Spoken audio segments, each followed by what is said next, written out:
Astăzi o să mergem la o sesiune de sneaker shopping cu Chila. După ce ați văzut Sneaker Talk-ul și ați aflat o grămadă de informații, bine astăzi, domnul, mergem la shopping. Știam că aștepți foarte mult nebunia asta. Aici suntem la peretele de Jordan. Mi-ai zis și în sesiunea de Sneaker Talk că erai fan Jordan. Și când erai mic era ceva să ai o pereche de Jordan. Eu sunt 80s kid, sunt din 89 la limit acolo. Deci clar am crescut cu filme și fan Jordan, adică n-ai cum. Dacă ești după 95 născut, e ușor să nu fii fan Jordan. Dar e ok, adică e pentru toată lumea. Dar e normal să fii spălat pe creier dacă ești generația mea. Dacă vrei ceva de aici de pe perete și dacă ai vreo poveste legată de silueta respectivă. Deci, mie mi-a picat pe ei, zic sincer. Pentru că îmi place Jordan 1 High Tops. Consider că taie piciorul, orice structură, orice... Acum nu vreau să denigrez mid-ul. Dar mid-ul, orică ești înalt, skinny sau ai gamba groasă sau ești short, nu contează. Mid-ul îți taie piciorul urât. Îți taie proporția și nu te proporționează bine. Atunci ori low tops, ca să go sexy sau vara, dar mai mult pentru vară, ori high tops. Gen, high tops sunt ce trebuie. Vezi linia, gen, cred că ești de acord cu mine, nu? Da, prefer mai mult high tops decât... Absolut. Deci ăștia, prima pereche, da?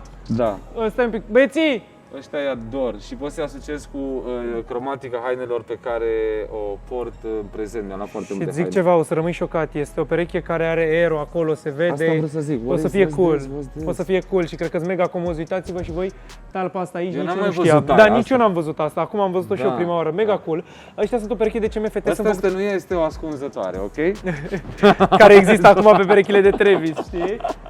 Da, a făcut. Da, au o grămadă de stash-uri din astea, pentru că îți dai seama că e la modă. Hai la Hanorace, mergem la Hanorace, vrei doar Adidas sau vrei pe zona asta? După o să discut un pic cu tine, ai văzut noul trend care se petrece acum cu Nike Tech? Nu. Nu știi? Cu toți copiii care poartă Nike Tech-uri, cu drillerii care poartă Nike Tech. Ia arată-mi exact. Ăsta e Nike Tech-ul. Ai văzut sigur, okay, n-ai cum să nu fi văzut. Bine, dar eu mereu, fii atent, mie îmi place fenomenul training, nu știu dacă a pornit în Franța sau în Italia, nu știu, la băieți, la suporteri de fotbal, la vagabonzi și așa mai departe, de pe stradă. Mie îmi place ideea asta de training. Mi-au plăcut și Adidas-urile, mi-au plăcut și alea vechi pe stilul Sergio Tacchini, old school. Jordan, îmi place Nike Tech, îmi place cum și-o dau băieții, cu borsete, nice. E clean, arată bine. De aici vrei ceva? Chiar dacă e foarte, nu știu, pentru oameni, pentru mulți poate să fie basic, dar oamenii care portă se și comportă într-un anumit, știe să poarte acea haină, gen, și o face cool as fuck. Zic sincer, cred că îmi plac ei. Da, ăștia sunt cool, îmi plac și mie. Dar tu ești în zona asta de tech. Tu ești în zona asta de tech. De multe ori, da, de multe îmi place să mă duc futuristic și am multe elemente de astea. Adică tu ești... să folosești și accesorii, brățări cu, știi, diferită mecanică, tehnologie. Și multe buzunare, multe chestii la haine, am văzut chestia asta. Hai să mergem aici. Zona asta este un pic mai sport ce se petrece aici. Frankie Marshall, dacă vrei ceva cu materiale destul de bune, și Adidas a revoluționat anul ăsta din punctul meu de vedere cu samba-uri, cu campusuri, nu știu dacă ești tu la... Ăștia sunt foarte șmecheri. Bine, toți au materialul marfă, dar gen bumbacul lor este cel mai șmecher vara sau să dormi cu el sau să stai cu el, gen, sau să faci sport. Ok. În el, să faci sport în Frankie Marshall e tare rău de tot, gen. Așa mi se pare mie. Ăsta, uite, dar spre exemplu poți să-l asociezi o gagică, o văd așa ceva, și cu Timberland maro în picioare, gen, și cu niște blugi. Și ăsta sus, știi ce zic? S-au dus pe bumbacul ăsta retro care mă sparge rău de tot. E foarte hip-hop, stă băț pe tine. Oricum ai arăta că ești skinny sau gras, nu contează. Ăsta stă mișto pe tine. Da, păi stă fix cum îl lași. Da. Eu aș merge pe mai larg ăsta, nu foarte oversize, aș merge pe un L la mine. Da. Deși și un XL arată bine. Cred că și un asta. XL ar arăta bine pe tine, să știi. Ok, deci rămâne? Rămâne. Cred că L-ul. Da, fără probleme, vorbim după de măsuri. Tot zona asta s-a început să pună accent foarte mult pe culorile astea pământii, nu știu dacă ai observat. Bă, îmi place că ne ducem spre verde, spre natură, spre bej, știi? Adică eu sunt pentru. Mi se pare tare. Ok. Mi se pare tare. Hai am mai fost acolo oricum. Retrăim anii 80 constant, chiar și acolo unde pare că nu suntem în anii 80, toți suntem, să știi. Eu acum am văzut, pune mâna pe materialul ăsta, ignoră că da. Mie mi se pare genială chestia asta. Mereu mi-au plăcut lucrurile astea care rup un pic din monotonie.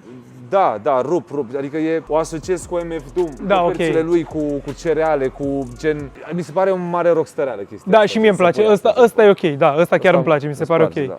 Gen și materialele, ok, Nike a început mai ales pe zona de SB, zona de skateboarding, a început să scoată niște chestii super, super cool. Asta e brandul lor, DOT, e un brand creat de bază. Și again, tot se merge pe culori pământii. Le studiez și eticheta. Da? E cool.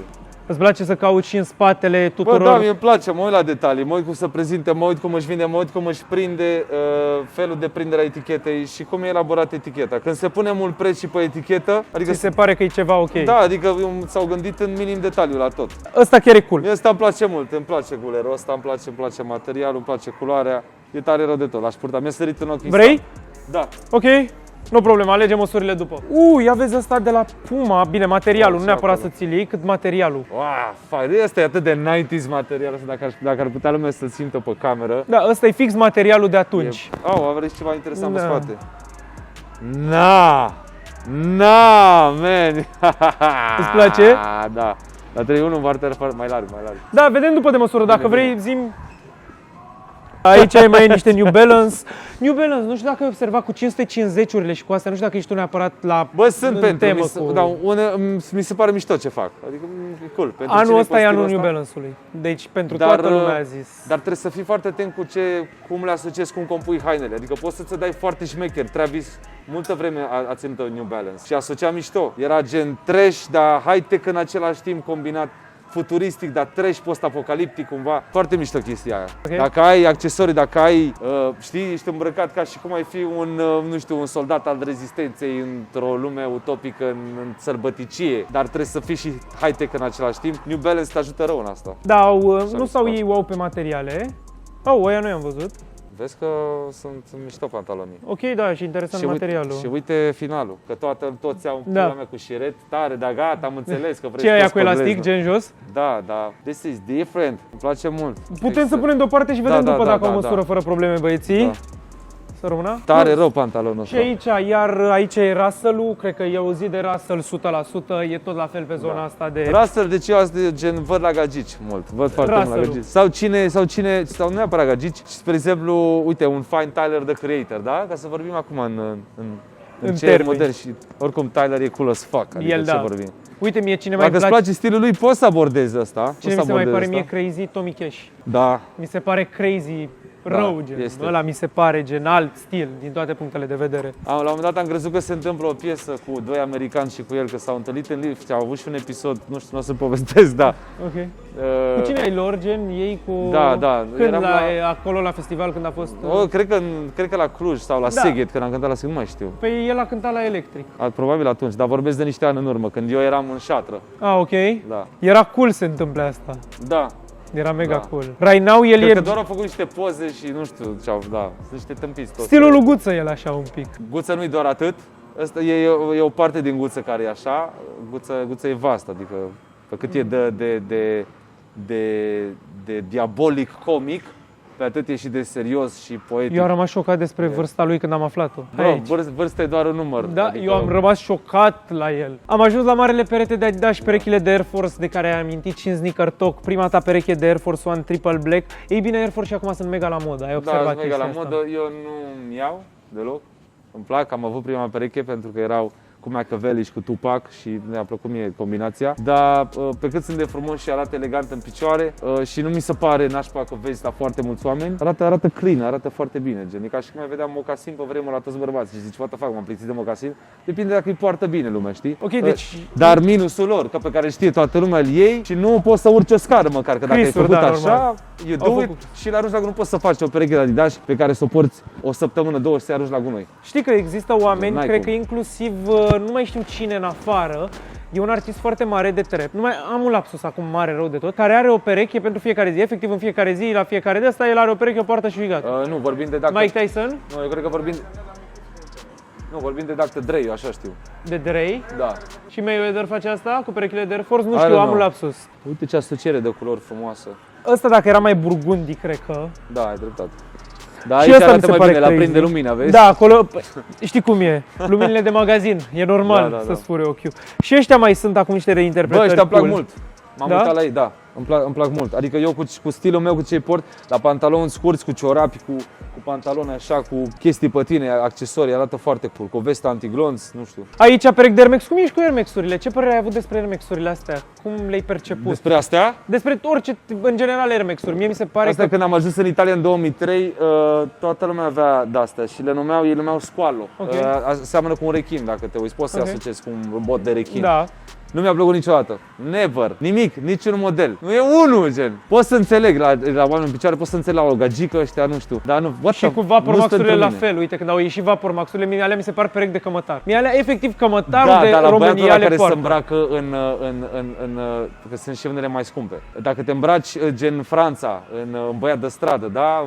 Și cu borseta frumos, și cu ea în picioare și ești clean cut, tot, arată bine, mie îmi plac. Da, dar la noi acum, efectiv, nu știu, eu am văzut perechea aia, o văd la absolut toți cămătarii. Da, știu, I know. Adică asta e chestia. I know. Tot Air Max și avem o aici. mare responsabilitate. Aici niște chestii mai eșuate de la Nike. Asta Nike, trebuie să știi, Nike mai scoate așa ceva. E rău. Eu nu înțeleg ce e asta. Și mie mi se pare rău. Adică n-am ce să fiu rău, e rău. Zici că s-a Adidas și mei de fotbal din piață de când eram copil. Știi când ăia cu roșu și negru, știi mă, când te erau, duce, știi nu? ăia roșu cu negru de-ai purtat toată lumea. Conversul iar a început să scoate niște chestii mai futuristice, doar Vezi că eu sunt foarte fiert. Dark Shadow, direct astea dau spre Ai văzut Recon. Spider-Verse 2? Nu, n-am văzut filmul. Wow, uite-te, e fucking amazing. E un personaj Spider-Punk, ăla și eu. Gen, s-au gândit la mine când am făcut personajul ăla. Așa a zis Bobo, Saurus, da, așa zic și eu. Și ăștia, gen, am impresia că dacă mi iau, devin el, gen, fac outfit cu ei. I-aș pune și niște țepi mari, așa. Îmi plac mult. Talpa, tot. E foarte bine gândit. Mie mi se pare că se duc spre Recons. Da, așa este. Dar mă doare nici acolo. Mi-au plăcut primii Rick Owens, după aia au început să facă niște chestii forțate și nu mi-a mai plăcut. No, Okay. I don't care. E despre Converse, nu e despre Rick Owens, părerea mea. Perfect. Chiar dacă șmecher rău de tot Rick Owens și am și o piesă de la el acasă, Converse făcea asta în 1920, Chuck Taylor, R.I.P. So fuck Rick Owens, ești nebun. Vrei Jucam ăstea sau- basket. Îi vreau, da. Oh. Vansurile, skate-ul există. Bă, foarte frumos ce au făcut aici. Da, o reinterpretare a perechii clasice. Brother, per cât eu sunt mega fan Vans, adică Ai fost biker, ai fost skater? am fost skater și încă sunt, ok. încă mă dau. Dar bine, acum nu, acum sunt old, sunt bătrân și mă dau pe Longboard. Electric. Ok. E fan, ce pula. Deci sunt fan clasici, tot foarte frumos, tot foarte frumos. Dar n-au dat greș deloc. Au luat un pic din clasicul etnis Etnis, sau așa clar. de skate. Foarte bine calibrat cu șiretul, cu tot, cu asta. Îi fucking iubesc, ce vorbim, îi vreau. Da? Da. Fără probleme. Hop! Ăștia sunt 550-urile de care ți-am zis mai devreme, New Balance-urile Bă, și 2002-urile. frumos, mie mi se pare frumos, Îți dar plac- trebuie să știi să ție-ți te plac porți culorile. sus. Nu, și modelul, eu n-aș purta așa ceva. Sunt Dead Shoes. Sunt efectiv Dead Eu Shoes. înțeleg, eu mi-am luat unii de la Puma Dead Shoes și gen, sunt preferații mei, gen, Ok. să zic, printre preferații mei pe care mi-am luat acum în ultima perioadă. Dar sunt diferiți. Dacă știi să te îmbraci șmecher rău de tot și să ai niște accesorii scumpe pe tine, ai rupt gura cu ăștia, gen. Știi ce zic? Mult mai mult decât o faci cu niște Adidas foarte scumpi, gen.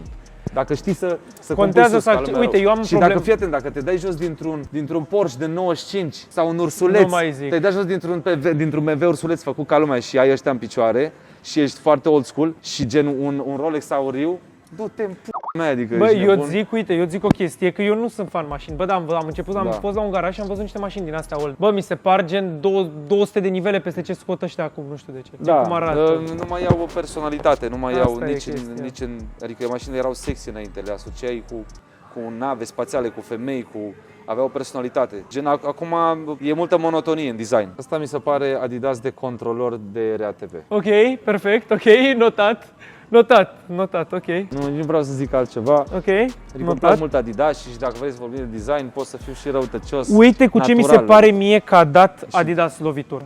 Cu modelul ăsta de Adi 2000, nu neapărat colorul ăsta, nu știu dacă mai este colorul respectiv Știi că aici. eu am unii cu mov și cu șarpe, dacă știi, Ok. care nu au ieșit în România. Ok, I-am luat din afară. Și am luat o singură dată, i-am avut la concertul cu Șatra, ok.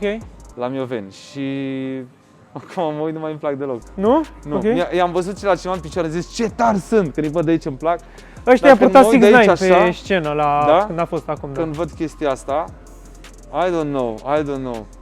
Arată arată Nu-ți Adidas de place. copii, pentru copii. Că sunt Gazelurile, și ciudați, specialurile, le știi foarte bine. nu sunt stilul meu, mi se pare ăștia gen... Ăștia sunt de gagică, foarte mi se par frumoși, mult mai mult și de cu gagică. limba așa, uite ce frumos au făcut limba. Da, mie asta mi se pare de gagică. Doar de gagică mi se Da. pare. Ăsta Gen așa, și cu talpa asta Și cu talpa așa, așa, da. da. Mi se par Doar mult mai de gagică, gagică. da. Aici mai sunt niște Asics-uri și Puma și dacă vrei să mergem și la Uite, partea uite, de... ăsta, Da, ok. foarte frumos. Ok. Și nici măcar am zis că nu o să mai port niciodată Superstar, dar mie mi se pare altceva. E clean, da, e fix definiția unui Adidas, asta e definiția sneakers-ului la bază. Bă, mie mi-a picat pe ei, să știi. Ia pun eu sunt aici doar vreau. să te întreb. Eu vreau și pe ăștia. Fără probleme. Aici mai sunt niște Asics Puma și dacă vrei putem să mergem la gagici, dacă ai ceva cadouri, ce vrei să faci și așa mai departe. La Puma, mie îmi place foarte mult Puma. Nu mi-a plăcut niciodată modelul ăsta. Nu, nici mie nu-mi plac. Deși gen, dar Ăștia. mi se pare că am inventat gen stilul ăsta, mi se pare genial ce au reușit să facă. Adică RS3-urile mi se par cele mai ok sau RSX-urile. și sunt bune și pentru pe motocicletă, să știi. Ok, te dai pe motor? Da, da, adică pe stradă n-aș purta niciodată și nu mi-a plăcut nici never. Mai sunt niște chestii mișto pe care le face Puma, dar nu le avem aici. Da, nu sunt... Bro, mi-am comandat după net și neștiind că era număr feminin, nu-mi veneau. Și mi-am luat negri și veneau prietenii mele și ea îi poartă. I-am băgat în picior cu numărul ei, deși îmi țineam degetele așa, dar am simțit o talpă genială. Am impresia că zici că sunt cumva cizmele lui Batman. Ok. Sunt mișto și culorile, dar pe negru, dacă te îmbraci all black așa, Arată, iarna, e stil iarna pe Kanye West, zăpadă, fix da, Kanye West. Da, e frumos, mi se pare Fix mișto. stai beat-ul ăla de Kanye West. Exact. Uite și astea de la Converse stilul ăsta, nu știu cum ești tu. Foarte, mi s-a părut foarte tare. Toate modelele pe care le-au făcut, de la primul clasic, la toate ciudățenile, wow, și ăștia. Păi ăștia noi am văzut, acum am văzut. Wow, Și ăștia mai wow, sunt bro, șmecheri. uite-te și tu, crazy. Bine, nu colorul ăsta, dar ăsta așa cu negru, tu și cât de mișto arată. Talpa asta mie nu-mi place. Nu? La el, Mie nu. fix talpa aia îmi place. Da? Da. Da, cred că cam asta e, nu? Sau Da. mai vrei să ne mai uităm pe aici, Chila, mai vrei ceva? Sau ne mai întoarcem? Nu. Sau gata? Suntem bine. Da? Băi, și cam asta cred că a fost cu tot ce și-a cumpărat Chila din magazin. O să vedeți acum vizualul cu absolut toate produsele. Vreau să scrieți voi în secțiunea de comentarii ce produs ați fi ales voi în locul lui Chila sau dacă vreunul din produsele lui Chila este favoritul vostru și revenim imediat cu outro, așa că hai să vedeți Și vizualul. nu uitați, gusturile nu se discută, se acceptă. Și asta Exact. vreau pentru copiii mei. Stai că-ți rup spatele, îți rup spatele.